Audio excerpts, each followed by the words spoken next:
આતંકી હુમલા અંગે યુએનમાં રજૂઆત. યુએસ, યુકે અને ફ્રાન્સે યુએનમાં કરી રજૂઆત. જૈશના વડાને બ્લેકલિસ્ટ કરવા માંગ.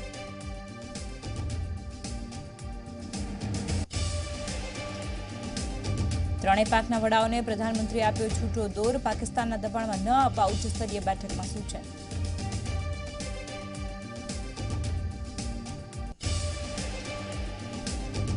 ભારતે પુલવામા હુમલાના પુરાવા સાથેનું ડોઝર પાકિસ્તાનને સોંપ્યું. પાકિસ્તાનમાં કેદ ભારતના પાયલટની માંગી જાણકારી. પૂંછ, અખનૂર અને કેજી સેક્ટરમાં પાકિસ્તાનનું સીઝફાયર ઉલ્લંઘન. રહેણાંક વિસ્તારને બનાવી નિશાન. રાજ્યના કચ્છ સહિત તમામ સરહદી વિસ્તારો એલર્ટ પર. રેલવે, બસ સ્ટેન્ડ અને એરપોર્ટ સહિત સંવેદનશીલ સ્થળો પર સઘન ચેકિંગ. આજે પ્રધાનમંત્રી મોદીએ વિડીયો કોન્ફરન્સથી ભાજપના કાર્યકરોને સંબોધશે. અમદાવાદ પૂર્વના કાર્યક્રમમાં પરેશ રાવલ રહેશે હાજર. અરવલ્લી બાયડના ડેમોઈ નજીક પુલ ઉપર અકસ્માત. બે ટ્રક સામસામે ટકરાતા એકનું મોત, એક ઇજાગ્રસ્ત. અકસ્માતના કારણે 1 કિલોમીટર લાંબુ ટ્રાફિક જામ.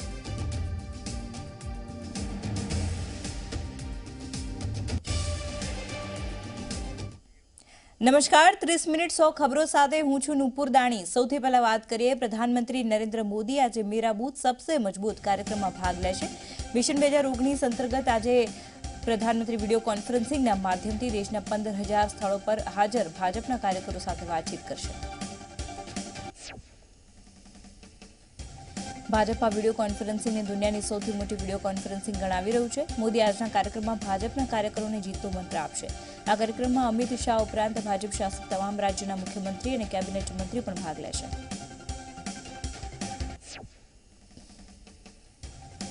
જમ્મુ કાશ્મીર પૂંછના અખનૂર સેક્ટરમાં પાકિસ્તાન દ્વારા સતત ફાયરિંગ કરવામાં આવી રહ્યું છે. પાકિસ્તાને રહેણાંક વિસ્તારને નિશાન બનાવ્યું, જેનો ભારતીય સેનાએ વળતો જવાબ આપ્યો. પાકિસ્તાન અને ભારત વચ્ચે કેજી સેક્ટરમાં અથડામણ. કાલ સાંજથી જ પાકિસ્તાન સાથે અથડામણ શરૂ થઈ ગઈ છે. પાકિસ્તાન તરફથી ભારે ફાયરિંગનો ભારતીય સેનાએ જડબાતોડ જવાબ આપ્યો છે. પુલવામા હુમલો કરાવનાર પાકિસ્તાનના આતંકવાદી સંગઠન જૈશ-એ મોહમ્મદ ઉપર પ્રતિબંધ મૂકવાની માંગ કરી છે. સંયુક્ત રાષ્ટ્રની સુરક્ષા પરિષદમાં અમેરિકા, બ્રિટન અને ફ્રાન્સે આ માંગ કરી છે. આ ત્રણેય દેશોએ માત્ર જૈશ-એ મોહમ્મદ પર જ નહીં, પરંતુ જૈશના વડા મસૂદ અઝહર પર પ્રતિબંધની માંગ કરી છે. અમેરિકા, બ્રિટન અને ફ્રાન્સ જૈશ-એ મોહમ્મદને બ્લેકલિસ્ટ કરવાનો પ્રસ્તાવ સંયુક્ત રાષ્ટ્રની સુરક્ષા પરિષદમાં મૂક્યો. જો કે ચીન આ પ્રસ્તાવનો વિરોધ કરી શકે છે. અગાઉ પણ ચીને સંયુક્ત રાષ્ટ્રની ઇસ્લામિક સ્ટેટ અલ-કાયદા પ્રતિબંધ સમિતિને 2016 અને 2017માં મસૂદ અઝહર પર પ્રતિબંધ લગાવતા રોક્યું હતું.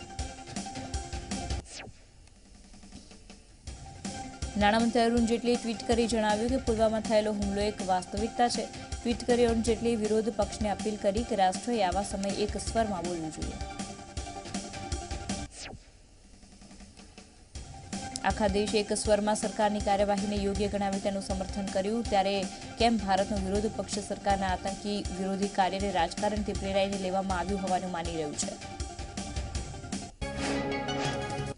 ઉત્તર કોરિયાના સરમુખત્યાર કિમ જોંગ ઉંગ અને અમેરિકાના રાષ્ટ્રપતિ ડોનાલ્ડ ટ્રમ્પે બુધવારે હનોઈના મેટ્રોપોલ હોટલમાં બીજી વખત મુલાકાત કરી. બંને નેતાઓએ પહેલી વખત સાથે ડિનર પણ કર્યું. 8 મહિનામાં બીજી વખત ટ્રમ્પ અને કિમ મળ્યા. મુલાકાતને ટ્રમ્પે જણાવ્યું કે હનોઈથી તેજી વિકાસ થઈ રહ્યો છે. ટ્રમ્પે પોતાની વિયેતનામ સમિટની શરૂઆત કિમ જોંગ ઉન સાથેની મુલાકાતને અત્યંત હકારાત્મક ગણાવી. ટ્રમ્પે વિયેતનામના પ્રેસિડેન્ટ અને ડેલિગેશન સાથે મુલાકાત કરી. ટ્રમ્પે વિયેતનામના ઝડપી વિકાસના વખાણ પણ કર્યા. તો પ્રેસિડેન્ટ સાથે મુલાકાત દરમિયાન ટ્રમ્પે જાહેરાત કરી કે વિયેતનામ અમેરિકામાં બનેલા 10 પ્લેનની ખરીદી કરશે. આ અંગેની સંધિ ટૂંક જ સમયમાં પૂર્ણ થશે. ટ્રમ્પે વિયેતનામ અને અમેરિકાના સંબંધોને ઉદાહરણ તરીકે દર્શાવી અને નોર્થ કોરિયાને સંદેશ પાઠવ્યો કે તેઓ પણ પરમાણુ નિઃશસ્ત્રીકરણ દ્વારા ઝડપી વિકાસ કરતો દેશ બની શકે છે. ભારત અને પાકિસ્તાનના તણાવને લઈને સરહદી કચ્છ જિલ્લામાં હાઈ એલર્ટ કરી દેવામાં આવ્યું છે. ઠેર ઠેર નાકાબંધી કરીને તપાસ કરવામાં આવી રહી છે. બીએસએફ સહિતના તમામ એજન્સીઓ અત્યંત સતર્ક થઈ ગઈ છે.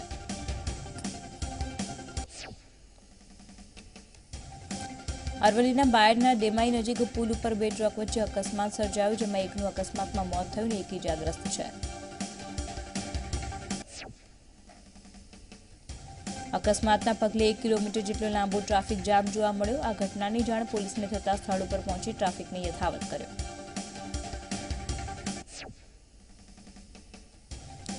અમદાવાદના શાહીબાગમાં શહીદ સ્મારક પાસે કોંગ્રેસે પ્રાર્થના સભાનું આયોજન કરવામાં આવ્યું।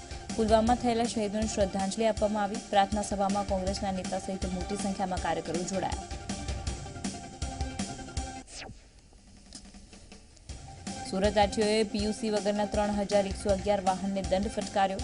આરટીઓની 3 મહિના દરમિયાન ચાલેલી કામગીરીમાં 56.32 લાખ દંડ વસૂલવામાં આવ્યો।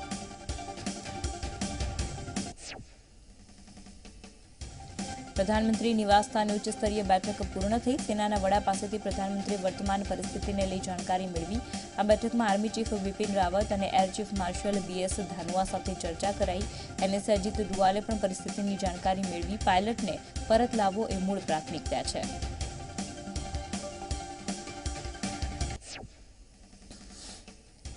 ભારતે પાકિસ્તાનને ડોઝિયર આપ્યું। પુલવામાના હુમલાના પુરાવા ભારતે સોંપ્યા।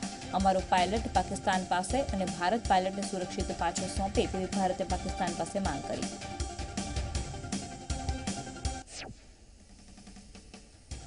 પાકિસ્તાનની વાયુસેનાએ કરેલા ઘૂસણખોરીના પ્રયાસ બાદ ભારતીય વાયુસેનાએ તેનો વળતો જવાબ આપ્યો। પાકિસ્તાન ફાઇટર જેટ F-16ને તોડી પડાયું। ભારતનું MiG-21 વિમાન પણ તૂટી પડ્યું। આ ઘટના બાદ ભારતનો પાયલટ લાપતા થયો છે।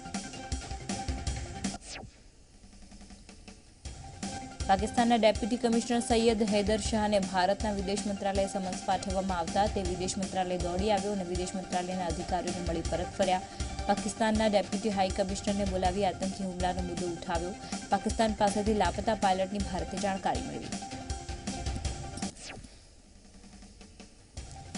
જમ્મુ કાશ્મીરમાં પાકિસ્તાને ફરી નાપાક હરકત કરી છે। ઉરી સેક્ટરમાં પાકિસ્તાને ફાયરિંગ કર્યું। પાકિસ્તાન સૈન્યના ફાયરિંગનો ભારતીય સૈન્યએ જડબાતોડ જવાબ આપ્યો। મહત્વનું છે કે આરએસપુરામાં હાઈ એલર્ટ જાહેર કરાયું છે। લોકોને ઘરમાં જ રહેવાની સૂચના અપાઈ છે।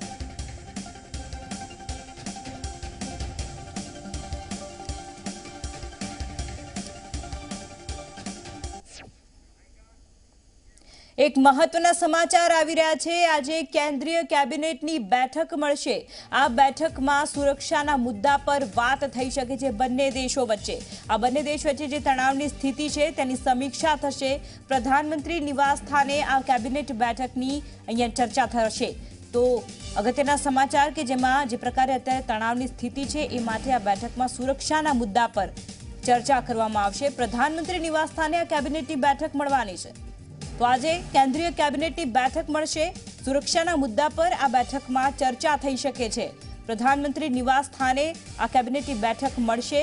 જે પ્રકારે તણાવ ભરેલી સ્થિતિ છે તેને કેવી રીતે નિવારવી અને આગળ શું કાર્યવાહી કરી શકાય, ખાસ કરીને જે ભારતીય પાયલટ છે જે પાકિસ્તાનના કબજામાં છે તેને પરત લાવવો તે અને સુરક્ષિત રીતે પરત લાવવો તે અત્યારની પરિસ્થિતિમાં આપણી પ્રાથમિકતા છે।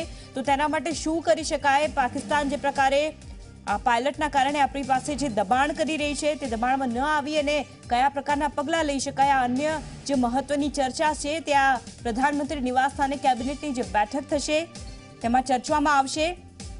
તો તણાવની સ્થિતિની બંને દેશ વચ્ચેની આ સમીક્ષા આ બેઠકમાં કરવામાં આવશે। તો આજે કેન્દ્રીય કેબિનેટની આ બેઠક મળશે। મુખ્ય મુદ્દો સુરક્ષાનો રહેશે। પાકિસ્તાન જે નાપાક હરકતો કરી રહ્યું છે હજુ પણ તેના દબાણમાં ન આવવા માટે અહીંયા ચર્ચા કરવામાં આવશે।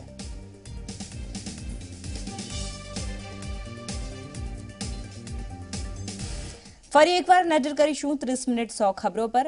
પાકિસ્તાન સામેની ભારતની કાર્યવાહી બાદ વાઘા બોર્ડર પર નવા હિન્દુસ્તાનનો જોશ જોવા મળ્યો। વાઘા બોર્ડર ઉપર લોકોએ ભારતીય સૈન્યનો જુસ્સો વધાર્યો।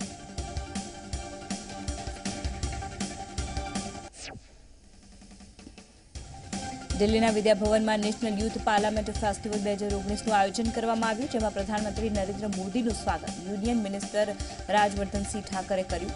પ્રધાનમંત્રી નરેન્દ્ર મોદીને જોતા જ યુથે ભારત માતા કી જય અને વંદે માતરમના નારા લગાવ્યા। આ યુથને સંબોધતા પ્રધાનમંત્રી નરેન્દ્ર મોદીએ જણાવ્યું કે હું એક નવા ભારતને જોઈ રહ્યો છું। આ સાથે તેમણે જણાવ્યું કે આપણી વાણી ઇમ્પ્રેસિંગ ભલે ન હોય પરંતુ ઇન્સ્પાયરિંગ જરૂર હોવી જોઈએ। પ્રધાનમંત્રી નરેન્દ્ર મોદીએ એક શાયરી કહીને જણાવ્યું કે યુવાઓને ઉન્મુક્ત ગગનમાં ઉડવા દેવા જોઈએ। તો દેવભૂમિ દ્વારકાના સલાયા બંદર ઉપર એસઓજી, એસઆરપી અને પોલીસ સ્ટાફ બોટ ચેકિંગની કામગીરી હાથ ધરી. ગુજરાતમાં એલર્ટના પગલે સઘન ચેકિંગ કરવામાં આવી રહ્યું છે, જેમાં દરિયામાં તેમજ કાંઠા વિસ્તારમાં તપાસ કરવામાં આવી. આ સાથે જ માછીમારોને પણ સૂચના આપવામાં આવી.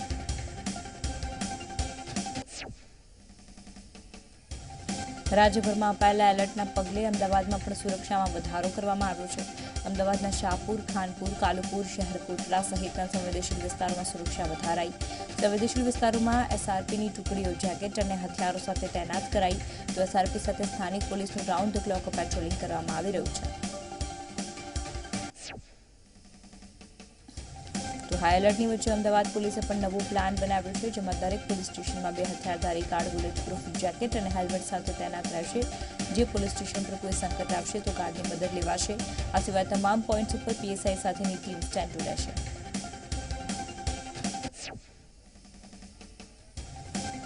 રાજ્યમાં હાઈ એલર્ટને પગલે પોલીસ સતર્ક થઈ ગઈ છે. જાહેર સ્થળો પર સતત ચેકિંગ કરી રહી છે.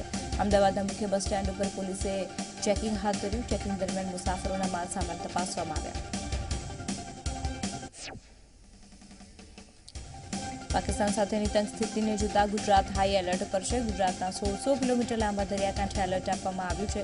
કચ્છમાં પાકિસ્તાન સાથેની સરહદે પણ એલર્ટ અપાયું છે. ભારત પાકિસ્તાન વચ્ચે સર્જાઈ રહેલી સ્થિતિને લઈને સરહદી વિસ્તારોમાં એલર્ટ આપવામાં આવ્યું છે અને એલર્ટના પગલે રેલવે, બસ સ્ટેન્ડ અને એરપોર્ટ ઉપર સુરક્ષા વધારાઈ છે. પોરબંદર જિલ્લામાં સુરક્ષા વ્યવસ્થા સઘન કરવામાં આવી છે. દરિયા કિનારાના વિસ્તારોમાં રાઉન્ડ ધ ક્લોક પેટ્રોલિંગ અને ચેકિંગ હાથ ધરવામાં આવ્યું છે.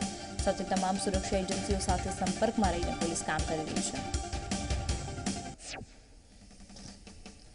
પોલીસ વડા ડોક્ટર પાર્થરાજસિંહ ગોહિલે પણ ખોટી અફવા પર ધ્યાન ન આપવા માટે અને કોઈપણ શંકાસ્પદ ગતિવિધિ જોવા મળે તો પોલીસનો સંપર્ક સાધવા અપીલ કરી છે. અમરેલી સિવિલ હોસ્પિટલના તમામ કર્મચારીઓએ દેશને જરૂર પડે ત્યારે ભારતીય જવાનોની મદદ કરવા તત્પરતા બતાવી. સિવિલ હોસ્પિટલમાં તમામ સ્ટાફે એકઠા થઈને ભારતીય સૈન્યની કામગીરીને બિરદાવી. અમરેલી સિવિલ હોસ્પિટલના તમામ કર્મચારીઓએ ભારતીય સૈન્યને જરૂર પડે ત્યારે તમામ પ્રકારના મેડિકલ સહાય કરવાની તૈયારી દર્શાવી. ગાંધીનગરમાં નાયબ મુખ્યપ્રધાન નીતિન પટેલ અને 3 સભ્યોની કમિટી સાથે એસટીના કર્મચારીઓની બેઠક યોજાઈ. આ બેઠકમાં 7મા પગાર પંચ બાબતે ચર્ચા કરવામાં આવી. ત્યારે હજી આગામી દિવસોમાં નિર્ણય લેવામાં આવશે. પ્રાથમિક શિક્ષકોના પડતર પ્રશ્નોને લઈ રાજ્ય સરકારે રચેલી કમિટી સાથે બેઠક યોજાઈ, જ્યાં પગાર વિસંગતતા દૂર કરવા 1997થી નોકરી સળંગ ગણવા માટે સહિતની માંગણીને લઈને ચર્ચા કરવામાં આવી. આ બેઠકમાં ઉપમુખ્યમંત્રી નીતિન પટેલે ભૂપેન્દ્રસિંહ ચુડાસમા અને આરસી ફળદુ ઉપસ્થિત રહ્યા. સરકાર માંગણીઓ પર વિચારણા કરી તે યોગ્ય લાગશે તે જ માંગણીઓ સ્વીકારશે. ત્યારે ફરી એકવાર પ્રાથમિક શિક્ષકોના પ્રશ્નોને લઈને બેઠક થઈ શકે છે. આ બેઠકમાં નક્કર નિર્ણય ન આવતા બીજી બેઠકમાં નિર્ણય આવે તેવી શક્યતા. ઉલ્લેખનીય છે કે વર્ષ 1997થી પ્રાથમિક શિક્ષકોની નોકરી સળંગ ગણવા મુદ્દે સરકારી તિજોરીમાંથી અંદાજે 2300 કરોડ રૂપિયાની નાણાકીય જોગવાઈ કરવી પડે તેમ છે. અમદાવાદ પોલીસ કમિશનર જાહેરનામું બહાર પાડ્યું છે. 2 થી 16 માર્ચ દરમિયાન સભા કે સરઘસ કાઢવા પર પ્રતિબંધ મૂકવામાં આવ્યો છે. આ ઉપરાંત 4 થી વધારે વ્યક્તિઓને ભેગા થવા માટે પ્રતિબંધ મૂકવામાં આવ્યો છે. ઉલ્લેખનીય છે કે આગામી 4 અને 5 માર્ચ દરમિયાન પ્રધાનમંત્રી ગુજરાત પ્રવાસે છે અને અમદાવાદમાં પ્રધાનમંત્રીના 2 કાર્યક્રમો છે. તો પંચાયત હસ્તકના આરોગ્ય કર્મચારીઓની હડતાલનો આખરે અંત આવ્યો. તમામ 13 મુદ્દાઓ પર રાજ્ય સરકાર સાથે સમાધાન થયું. આરોગ્ય કર્મચારીઓ રાબેતા મુજબ કામ પર લાગશે. રાજ્ય સરકારે લેખિત બાંહેધરી પત્રક આપ્યું છે. જામનગરમાં પ્રધાનમંત્રીના કાર્યક્રમને લઈ તંત્ર પૂરજોશમાં તૈયારીઓ કરી રહ્યું છે. શહેરના 7 રસ્તા પાસે પ્રદર્શન ગ્રાઉન્ડમાં નરેન્દ્ર મોદીની વિશાળ સભાનું આયોજન કરાયું. પ્રધાનમંત્રી હજારો કરોડના ખર્ચે વિકાસ કાર્યનું લોકાર્પણ અને ખાતમુહૂર્ત કરવાના છે. પ્રધાનમંત્રીના આગમનના પગલે સુરક્ષામાં કોઈ ચૂક ન રહી જાય તે માટે સુરક્ષા એજન્સીઓ અને પોલીસ વડા સહિતના ઉચ્ચ અધિકારીઓએ બીડીએસ અને ડોગ સ્ક્વોડની મદદથી સઘન ચેકિંગ હાથ ધર્યું છે. મુખ્યમંત્રી વિજય રૂપાણીએ ગાંધીનગરમાં નાબાર્ડના કાર્યક્રમમાં હાજરી આપી, જેમાં સ્ટેટ ફોકસ પેપર 2019-20ની રિલીઝ કરવામાં આવ્યું. તો દરેક જિલ્લામાં પોટેન્શિયલ લિંક ક્રેડિટ પ્લાન રજૂ કરવામાં આવ્યા. 2018ના 1.28 લાખ કરોડના ક્રેડિટ પ્લાનની સામે આ વર્ષે 1.57 લાખ કરોડનો પ્લાન રજૂ કરાયો, એટલે કે 29,000 કરોડનો વધારો કરાયો.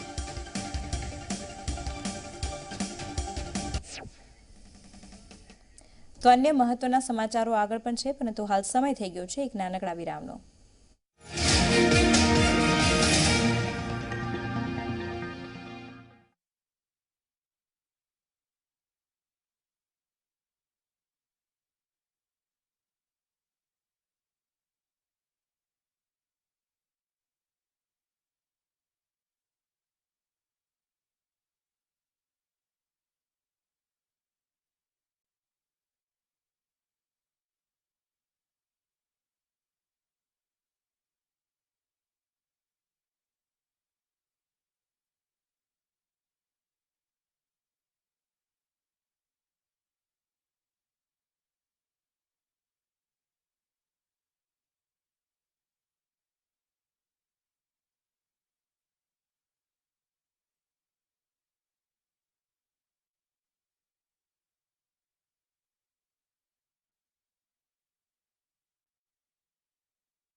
બ્રેક બાદ 30 મિનિટ 100 ખબરોમાં સ્વાગત છે. આગળ વાત કરીશું. પ્રધાનમંત્રી નરેન્દ્ર મોદી વિડીયો કોન્ફરન્સથી હજારો ભાજપના કાર્યકર્તાઓ સાથે સીધો સંવાદ કરશે. સંગઠન સંવાદમાં મેરા બૂથ સબસે મજબૂત કાર્યક્રમ અંતર્ગત 451 સ્થળોએ હજારો કાર્યકર્તાઓ માર્ગદર્શન મેળવશે.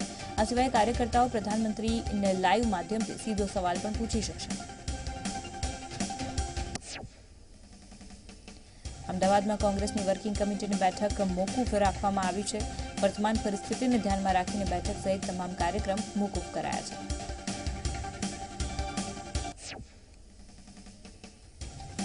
ગુજરાત ભાજપના પ્રભારી ઓમ માથુર પોરબંદરની મુલાકાત લીધી ત્યારે પાકિસ્તાન મુદ્દે નિવેદન આપતા તેમણે જણાવ્યું કે પાકિસ્તાનની આર્થિક સ્થિતિ ખરાબ છે, તેમની પાસે સેનાને ટ્રાન્સપોર્ટ માટેના પૂરતું ઈંધણ પણ નથી. તેવી સ્થિતિમાં જો પાકિસ્તાન પોતાની નાપાક હરકતો ચાલુ રાખશે તો તેમના 4 ટુકડા થશે. લોકસભાના પૂર્વ સ્પીકર મીરા કુમાર અમદાવાદની મુલાકાતે હતા ત્યારે તેમણે જણાવ્યું કે દેશની સુરક્ષા માટે અમે સરકાર સાથે ઊભા છીએ. તેમણે વધુમાં જણાવ્યું કે પાર્ટી લાઇનથી ઉપર ઉઠીને અમે સરકાર સાથે છીએ. સેનાને કોંગ્રેસનું પૂર્ણ સમર્થન છે.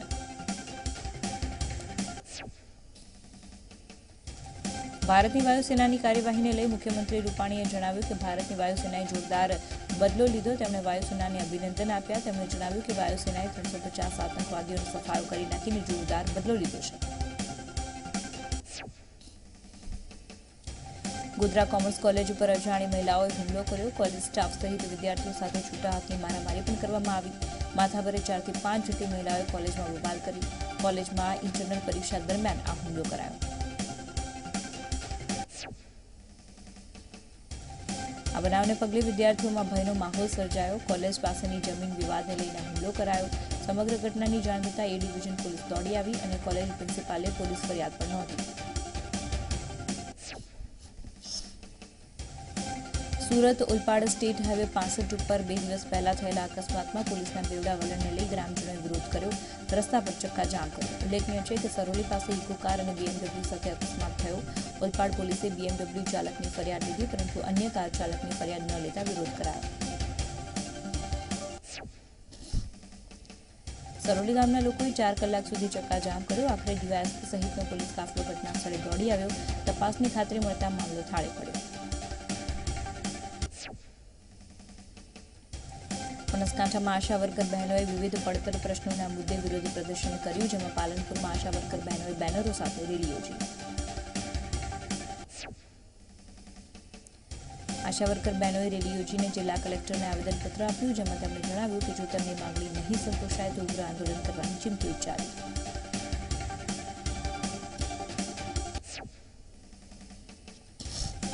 ભરૂચના લિંક રોડ ઉપર શ્રવણ ચોકડી નજીક ચક્કાજામ કરાયો. અખિલ ભારતીય ખેડૂત સમાજે પોતાના ટ્રેક્ટરો રસ્તા પર મૂકીને ચક્કાજામ કર્યો. પાકની નોંધણીને લઈ અનેકવાર રજૂઆત કરવામાં આવી પરંતુ તેનું નિરાકરણ ન આવતા વિરોધ પ્રદર્શન કરવામાં આવ્યું. વડોદરામાં રહેતા 12 લાખ લોકોને ઉનાળા પહેલા પીવાના પાણીની તંગી સર્જાવાની છે, જેના સંકેત વડોદરા પાલિકાના કમિશનર અને મેયરે આપ્યા. આજવા સરોવર, મહીસાગર નદી અને ખાનપુર ઇન્ટેક ફ્રેન્ચવેલ ખાતેથી શહેરને પાણી પૂરું પાડે છે. અગાઉ કોર્પોરેશને 1 મહિના પહેલા નર્મદા નિગમ પાસેથી 145 MLD પાણીની માંગણી કરી હતી પરંતુ તેને સ્વીકારવામાં આવી ન હતી. ફરીથી કોર્પોરેશને પત્ર લખી પાણીની માંગણી કરી છે. જો નર્મદા નિગમ પાણી નહીં આપે તો ઉનાળામાં 12 લાખ લોકોને પીવાના પાણીની તંગી ઊભી થશે. ત્યારે પાલિકા કમિશનર અને મેયરે લોકોને પાણીનો કરકસરપૂર્વક ઉપયોગ કરવા માટે અપીલ કરી છે. મુખ્યમંત્રી વિજય રૂપાણીના મત વિસ્તાર રાજકોટના આજી ડેમનું પાણી આપી શકાતું હોય તો વડોદરાને કેમ નહીં તેવો સવાલ લોકોમાં ઉઠી રહ્યો છે.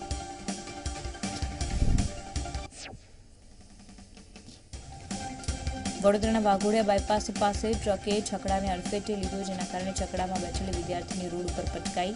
ત્યારબાદ ટ્રક વિદ્યાર્થીની પર પસાર થઈ જતા તેનું ઘટના સ્થળે જ મોત નીપજ્યું. ત્યારે છકડામાં સવાર અન્ય વિદ્યાર્થીઓને મુસાફરોને ઈજા થતા તેમને હોસ્પિટલ ખસેડવામાં આવ્યા.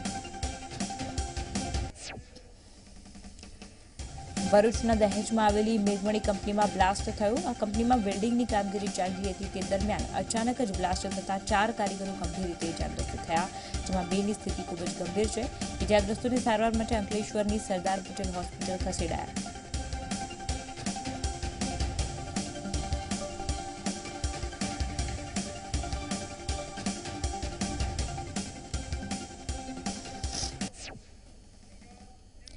એક મહત્વના સમાચાર આવી રહ્યા છે. બ્રેકિંગ ન્યૂઝ મળી રહ્યા છે કે ભારતે પાકિસ્તાનને વિંગ કમાન્ડર અભિનંદનને મુક્ત કરવા માટે રજૂઆત કરી છે.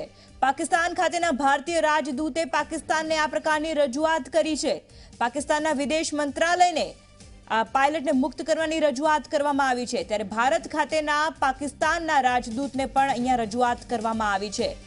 તો પાકિસ્તાનને વિંગ કમાન્ડર અભિનંદનને મુક્ત કરવા માટે ભારત તરફથી રજૂઆત કરવામાં આવી છે. ભારતીય રાજદૂતે પાકિસ્તાનને આ પ્રકારની રજૂઆત કરી છે. આ ઉપરાંત રાજદૂત સાથે ત્યાંના જે વિદેશ મંત્રાલય છે તેમાં પણ આની રજૂઆત કરવામાં આવી છે.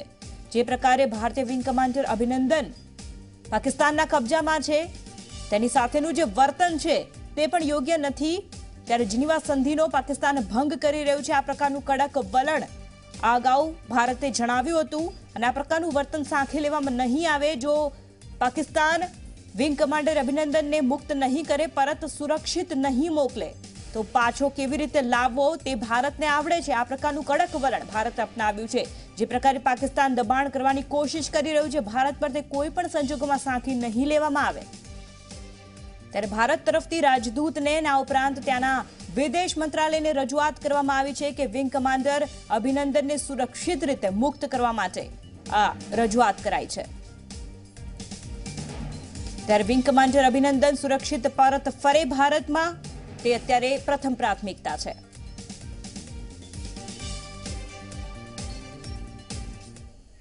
તો ફરી એકવાર નજર કરીશું 30 મિનિટમાં 100 ખબરો પર. સુરતમાં કોર્પોરેશનનો પુત્ર લાંચ લેતા ઝડપાયો છે. સુરત એન્ટી કરપ્શન બ્યુરોએ કાર્યવાહી કરી છે. ₹15,000ની લાંચ લેતા 3 લોકોની ધરપકડ કરવામાં આવી છે. કૃણાલ સોનવણી વોર્ડ નંબર 18ના કોર્પોરેટરનો પુત્ર છે. કોર્પોરેટર લીલા સોનવણીની ઓફિસમાં લાંચ લેતા ઝડપાયા. ઓફિસમાં કામ કરતા એક કિશોરની પણ એસીબીએ ધરપકડ કરી છે. ગેરકાયદે બાંધકામ મુદ્દે કોર્પોરેટરના પુત્રે લાંચ માંગી.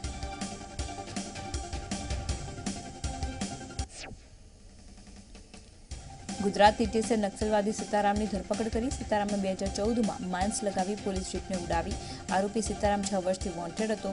આરોપી પર પોલીસે 1 લાખનું ઇનામ જાહેર કર્યું હતું. આરોપી ધનબાદની ક્રાંતિકારી કિસાન સમિતિ સાથે જોડાયેલો હતો. ધનબાદમાં બોમ્બ બ્લાસ્ટના ગુનામાં 6 વર્ષથી વોન્ટેડ હતો. જોકે એટીસીએ ચોક્કસ બાતમીના આધારે તેને ઝડપી પાડ્યો છે. ઉલ્લેખનીય છે કે સીતારામ માંઝી પર ઝારખંડ સરકારે 1 લાખનું ઇનામ જાહેર કર્યું હતું, જેને લઈને ઝારખંડ પોલીસને સોંપવા માટે એટીએસે તજવીજ હાથ ધરી છે.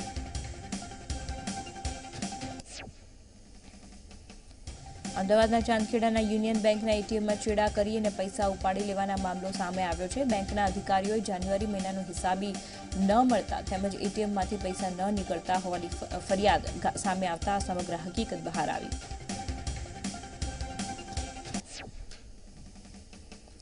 તપાસ કરતા બહાર આવ્યું કે સુરતની હરિપુરા શાખામાં ખાતું ધરાવતા હરીશ પટેલ નામના વ્યક્તિનો ક્લેમ થતો હતો. સીસીટીવીના ફૂટેજ ચેક કરતા આ શખ્સે 11 વખત કાર્ડથી રૂપિયા નીકાળ્યા અને એટીએમ સાથે છેડા કરી અલગ અલગ તારીખે 1.54 લાખ રૂપિયા કાઢ્યા. રૂપિયા કાઢ્યા બાદ પણ બેંકને પૈસા ન મળ્યાનો આ વ્યક્તિએ ખોટો ક્લેમ કર્યો. પોલીસે આરોપી વિરુદ્ધ ગુનો નોંધ્યો. તો બનાસકાંઠાના કપડાના શોરૂમમાં મોડી રાત્રે ચોરીની ઘટના બની. ચોરી કરતા પહેલા સીસીટીવી કેબલ કાપીને ચોરીને અંજામ અપાયો. ચોરી 5 લાખથી વધુની ચોર કરી અને ફરાર થઈ ગયો. ચોરીના ફરિયાદ શોરૂમમાં માલિકે ડીસા પોલીસ સ્ટેશનમાં નોંધાવી છે. પોલીસે સીસીટીવીના આધારે તપાસ હાથ ધરી છે.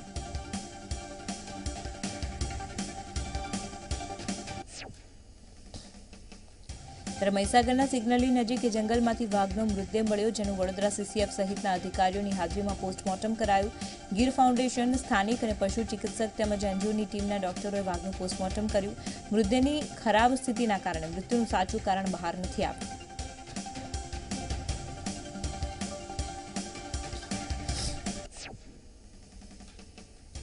છોટાઉદેપુરમાં મોટી અમરોલ ગામે દીપડો જોવા મળ્યો. રહેણાંક વિસ્તારમાં દીપડો દેખાતા વનવિભાગ દોડતું થયું. ગામમાં મકાઈના ખેતરમાં દીપડો સંતાયો હોવાના કારણે વનવિભાગે તેને પકડવા માટે કવાયત હાથ ધરી છે.